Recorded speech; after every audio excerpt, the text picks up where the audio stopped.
थियो। आज पनि यो पुल बनाउने काम धमाधम भइरहेको छ। यो भोलि पर्सिको दिन यो बेली ब्रिज स्टार्ट हुन्छ अरे। यो बर्खा भदौको भेलले बगाएपछि उदयपुर खोटाङ जोड्ने फोक्सिङटार पुल बगाएपछि अहिले चाहिँ त्यहाँबाट बर्खाको टाइममा झिकिन्छ। यो पुसदेखि सञ्चालन हुन्छ। पुसदेखि असारसम्म यो बेली ब्रिज यहाँ लगाइन्छ है। बेली ब्रिज लाग्दैछ। कामदारहरूले भक्का भक्की यहाँ काम गर्दैछन्।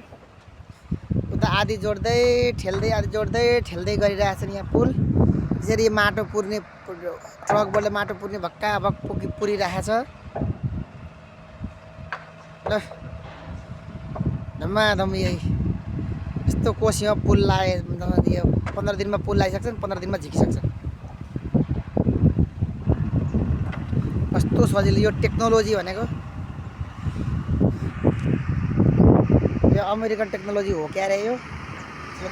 ट्रकले माटो खसा अनलोड गरेर ट्रक आइपुग्यो। यो चाहिँ नि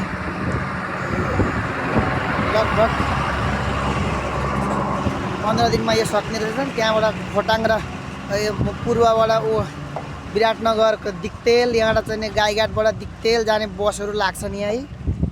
मारामार चाहिँ यो पूर्व जोड्ने चाहिँ यो नाका हो। यो खोटाङको लिच्कीराम चाहिँ गाविस र फोक्सिटार रौतमाई गाउँपालिकाको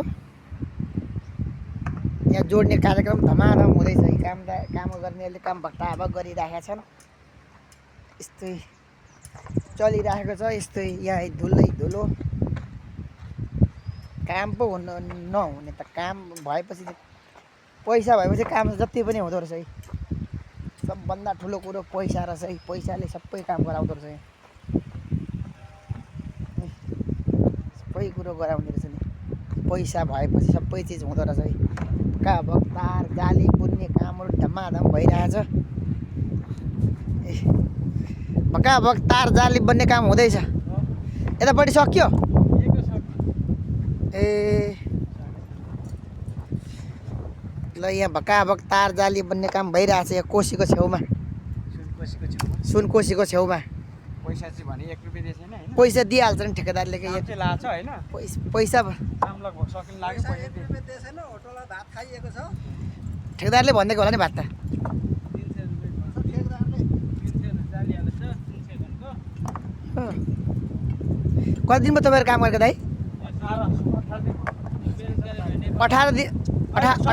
17 दिनमा कति कमाइन्छ होला हौ? 17 दिनमा लगभग 4,500 हुन्छ एकजनाको। तर फेरि खायो भने त फेरि 10,000 जान्छ। उही 6,000 दिनमा 500 खान्छ हैन। त्यो के रे खाइन्छ 500 खाँदा